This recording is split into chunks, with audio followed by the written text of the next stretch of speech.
नमस्कार दोस्तों। गुजरात के इस नटवरलाल महाठग किरण जे पटेल के कुछ किस्से कहानियां आप तक पहुंच चुकी होगी। कल के वीडियो में मैंने भी कुछ बताया था विस्तार से, लेकिन इसके किस्से में, इसकी कहानी में दो किरदार और थे।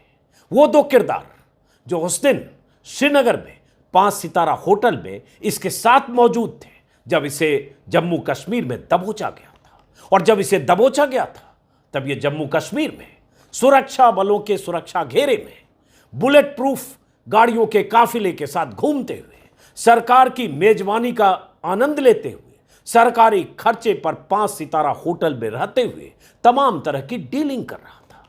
जानकारी के आधार पर दबोचा तो इसे गया, साथ में 2 और किरदार पकड़े गए, लेकिन कुछ ऐसा असर था, कहीं से कोई ऐसा संदेश था, कोई ऐसी पहुंच थी कि किरण पटेल तो दबोचा गया, वो 2 किरदार छूट गए। उसे क्यों छोड़ा गया ये आज भी रहस्य है, मिस्ट्री है। लेकिन अब जानकारी ये आई है कि उन 2 किरदारों को भी गुजरात से वापस बुलाकर फिर से पकड़ लिया गया है। वो 2 किरदार कौन है? एक का नाम है अमित पांड्या, दूसरे का नाम है जय सीतापरा।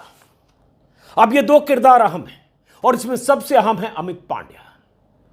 और इस शख्स के बारे में तो आप जानते ही होंगे, किरण जे पटेल, जो खुद को प्रधानमंत्री कार्यालय में एडिशनल डायरेक्टर बता रहा था। विजिटिंग कार्ड पर छपा हुआ है किरण जे पटेल एडिशनल डायरेक्टर पीएमओ। और उसके बाद कश्मीर दौरे लगातार। कई सवाल हैं, उन सवालों का जवाब अभी मिलना बाकी है।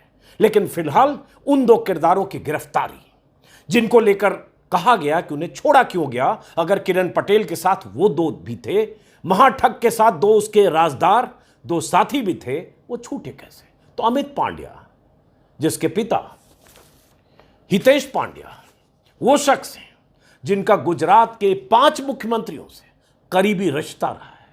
हितेश पांड्या वो शख्स हैं जो नरेंद्र मोदी से लेकर मौजूदा मुख्यमंत्री तक के पीआरओ रहे हैं। हितेश पांड्या वो शख्स हैं जो गुजरात सरकार के मीडिया सलाहकार हैं। हितेश पांड्या वो शख्स हैं जो नरेंद्र मोदी, केशुभाई पटेल, आनंदीबेन पटेल, विजय रूपानी और जैसा कि मैंने कहा मौजूदा मुख्यमंत्री, सभी के पीआरओ का काम करते हुए गुजरात में सरकार और मंत्रियों के बीच कहा जाता है उनकी अच्छी खासी पहुंच है। हितेश पांड्या का बेटा अमित पांड्या और जय सीतापरा उस दिन श्रीनगर में मौजूद था, लेकिन पुलिस ने उसे पूछताछ करके छोड़ दिया और अब खबर आई है कि उसे बुलाकर पकड़ा गया। तो अब जरा इन दोनों के बारे में सुनिए और ये समझिए और समझने की कोशिश करिए कि आखिर इस शख्स का, जिसका नाम किरण पटेल है, इसका मोटिव क्या था, क्या कर रहा था, कैसे ये जा रहा था, बार बार कश्मीर कैसे चकमा दे रहा था, गुजरात से सैकड़ों किलोमीटर दूर कश्मीर जाकर गुजरात में पहले से ठगी धोखाधड़ी कर रहा था, लोगों से बड़ी बड़ी बातें कर रहा था, खुद को प्रधानमंत्री मोदी का नुमाइंदा बता रहा था, मोदी के मिशन कश्मीर का नुमाइंदा बताकर बार बार कश्मीर जाना। और उसके बाद आज भी लग रहा है कि क्या सिर्फ किरण पटेल या उसके साथ अब 2 पकड़े गए, इसके पीछे कौन लोग हैं? कौन लोग हैं जिन्होंने इसे इतना अहम, इतना महत्वपूर्ण बना दिया कि Z+ सिक्योरिटी लेकर कश्मीर के कई बार दौरे करके लगातार चकमे देता रहा? क्या वहां तक बात जाएगी? तो पहले आज जो खबर आई है उससे, और फिर जो कुछ अतिरिक्त जानकारी है गुजरात के इस नटवरलाल के बारे में, वो और सवाल अभी भी जिंदा है कि इसका मोटिव क्या था, मकसद क्या था। कोई शख्स अगर बार बार कश्मीर जा रहा था तो कुछ तो बड़ा मकसद था।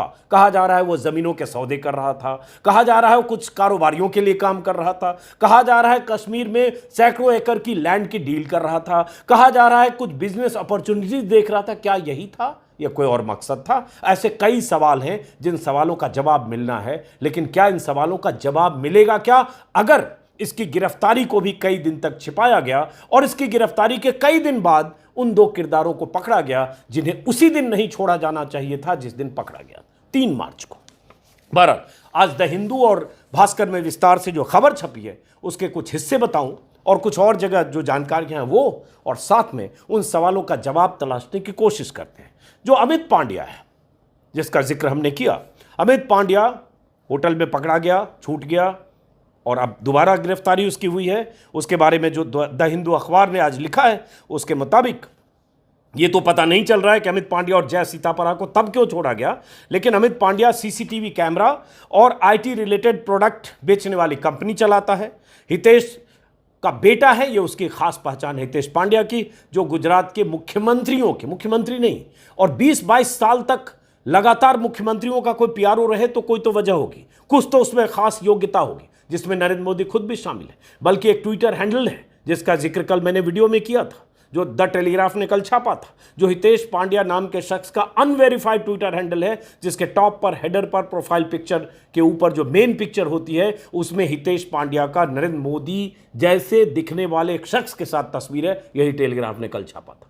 तो अमित पांड्या के बारे में है कि अमित पांड्या बीजेपी के सोशल विंग, गुजरात के सोशल विंग से भी जुड़ा रहा है, बीजेपी का कार्यकर्ता भी माना जाता है, बीजेपी से करीबी रिश्ता भी रहा है, और कहा जा रहा है कि वो कश्मीर में अपना बिजनेस बढ़ाना चाहता था। अब कश्मीर में कौन सा बिजनेस, कैसा बिजनेस, और एक नटवरलाल और फ्रॉड के साथ जो खुद को प्रधानमंत्री कार्यालय का एडिशनल डायरेक्टर बता रहा हो और बड़ी बड़ी डील कराने के दावे कर रहा हो, और जो तस्वीरें बार बार हम देख ही रहे हैं कि पैरामिलिट्री फोर्सेज उसकी सुरक्षा में, बुलेट प्रूफ गाड़ियां।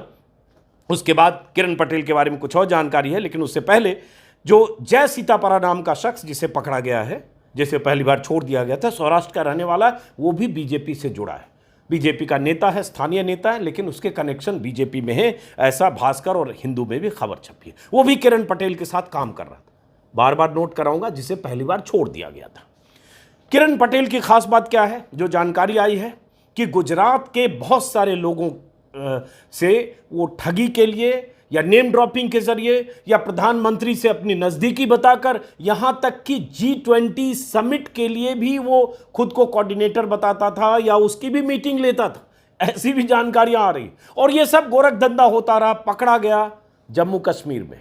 उसके लिए किसी एजेंसी या किसी को बहुत क्रेडिट देने की जरूरत नहीं है, वो पकड़ा गया शक के आधार पर, लेकिन तब तक वो बहुत खेल चुका था, बहुत गुल खिला चुका था।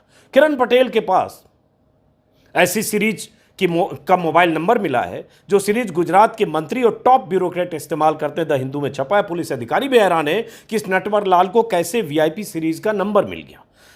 सूरत के एक डायमंड कारोबारी हैं दिनेश नवाडिया, हिंदू ने कोट किया है, जिन्होंने कहा है इस महाठग किरण पटेल ने उन्हें जम्मू कश्मीर में इन्वेस्ट करने के लिए अप्रोच किया था और यह दावा किया था जम्मू कश्मीर के प्रशासन से क्लियरेंस हासिल कर लेगा। मतलब कोई बड़ी डील की कोशिश हो रही थी, क्या यही मकसद था? और ये वो कैसे कर पा रहा था?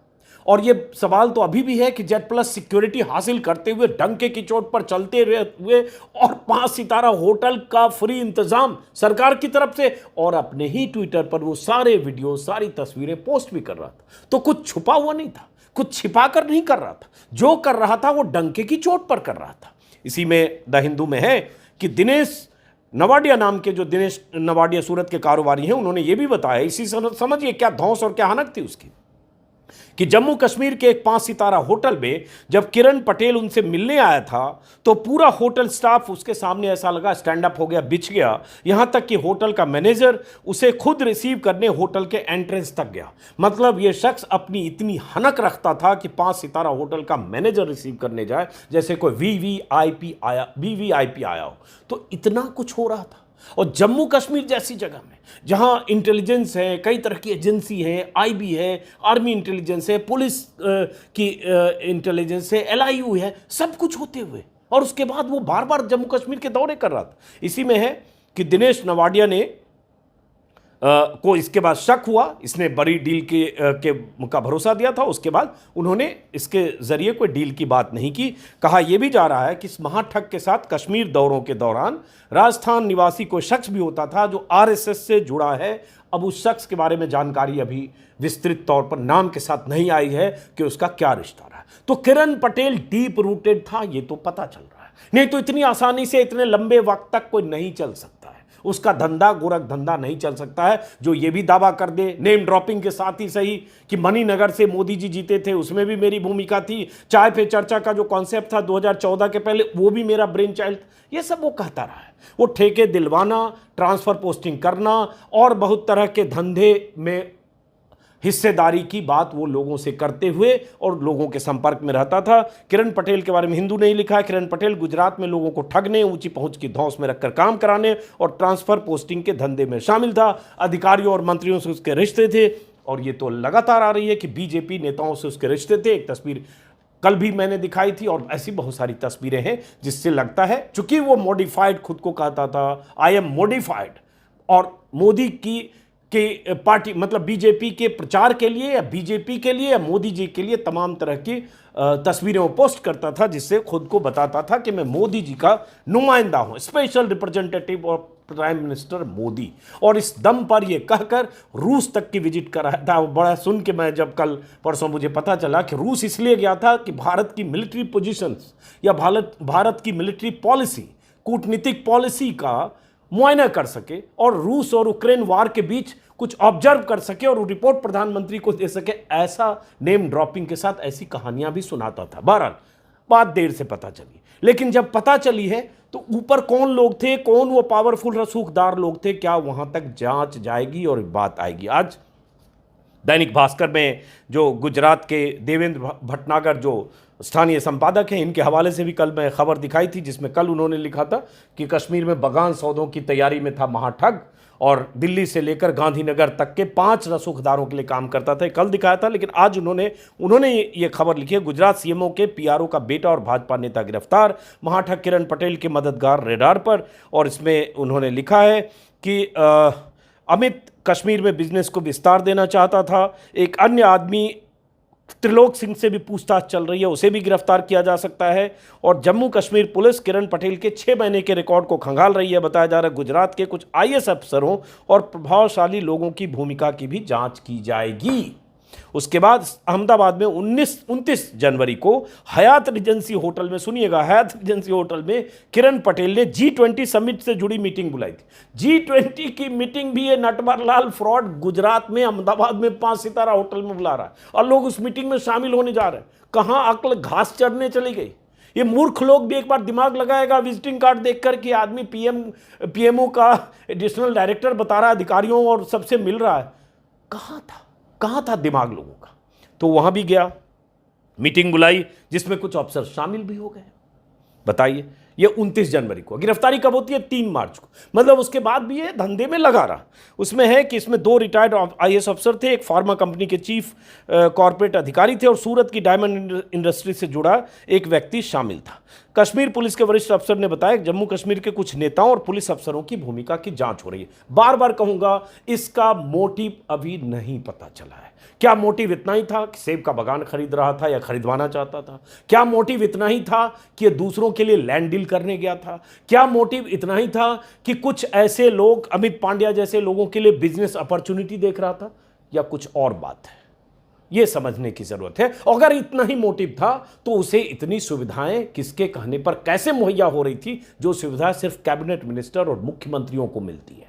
और कई बार विपक्ष का कोई नेता चला जाए या विपक्षी कोई पूर्व मुख्यमंत्री चला जाए तो उसे भी आसानी से नहीं मिलती, लेकिन इसे हासिल हो रही थी।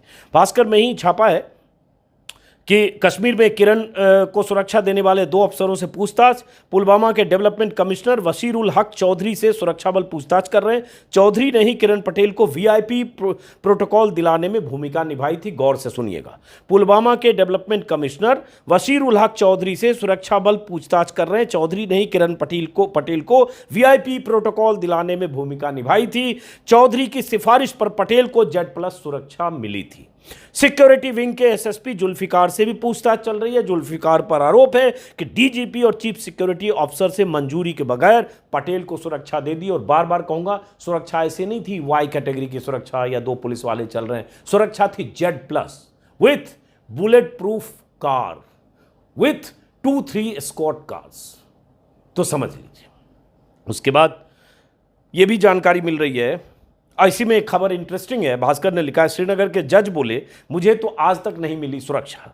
और है कि किरण पटेल की जमानत पर मंगलवार को कोर्ट ने फैसला सुरक्षित रख लिया, लेकिन श्रीनगर के सीजेएम राजा मोहम्मद ने कहा गुजरात से आए व्यक्ति को यह सुरक्षा मिल गई। मैंने कुछ समय पहले निजी सुरक्षा के लिए अर्जी दी थी, लेकिन अब तक नहीं मिली। ये जज कह रहे हैं जिनके अदालत में उसकी जमानत की अर्जी लगी है। इस बीच ये सब है। उसके बाद है कि खबर ये भी है कि केदारनाथ हरिद्वार भी गया था किरण पटेल, जांच उसकी भी होगी। और सोशल मीडिया के फोटो के आधार पर पता चल रहा है कि पिछले साल उत्तराखंड गया था, केदारनाथ हरिद्वार वगैरह गया था। पुलिस उसे भी जांच कर रही है, उसकी भी जांच कर रही है कि वीआईपी सुरक्षा दी गई थी यानी। अब कुछ और खबरें मैं इधर उधर वेबसाइट पर देख रहा था कि इसके बारे में क्या जानकारी आ रही है, क्योंकि जिज्ञासा बार बार इसके मोटिव और मकसद की है और इसके पीछे कौन लोग हैं, क्योंकि ये नाम किसी छोटे आदमी का ले ही नहीं रहा था। अगर इतना नेम ड्रॉपिंग करते हुए, सिर्फ प्रधानमंत्री का नाम लेते हुए, पीएमओ का एडिशनल डायरेक्टर बताते हुए इतना खेल कर रहा था जम्मू कश्मीर में, जहां इतनी एजेंसियां काम करती है, और उस गुजरात में जहां बीजेपी की सरकार है, और उसके बाद वहां सरकार में मंत्रियों और नौकरशाहों से इसके रिश्ते, G20 को लेकर मीटिंग। तो समझ लीजिए, ये समझने की जिज्ञासा सब में है कि पता तो चले कि कैसे हो रहा था, कहां से हो रहा था। क्या पुलवामा के उस डेवलपमेंट कमिश्नर के कहने पर Z+ सिक्योरिटी दी गई, और पुलवामा के डेवलपमेंट कमिश्नर के कहने पर Z+ सिक्योरिटी दे दी गई, तो ये पुलवामा के डेवलपमेंट कमिश्नर तक ये कैसे कनेक्ट हुआ? क्या वो इसके धौंस में सिर्फ आ गए इसका विजिटिंग कार्ड देखकर? और ये कहां से गुजरात, और कहां से पुलवामा, और कहां से डेवलपमेंट कमिश्नर? तो इसकी जांच तो मुकम्मल होनी चाहिए और पूरा चेन सामने आना चाहिए। अमित पांड्या हो, चाहे वो जय सीतापरा हो, या और लोग हों, किस धंधे में ये लोग कश्मीर में लगे थे, क्या खरीदना चाहते थे, क्या बेचना चाहते थे, क्या करना चाहते थे, पता तो चले।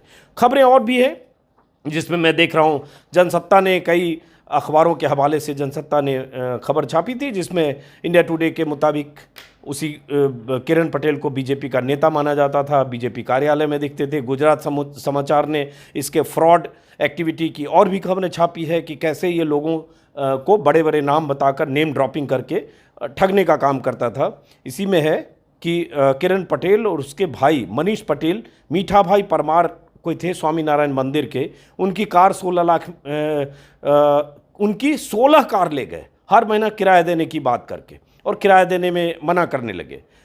16 कार ले गए, और उसके बाद उन्होंने कहा कि आपके कारों की कीमत लगभग 1 करोड़ है, मैं आपको 78 लाख देता हूं। उसके बाद पटेल ने 40 लाख और एक 40 लाख और एक 38 लाख का चेक दिया, और खाते जिस बैंक से चेक दिया गया पता चला कि उसमें सिर्फ 113 रुपये हैं।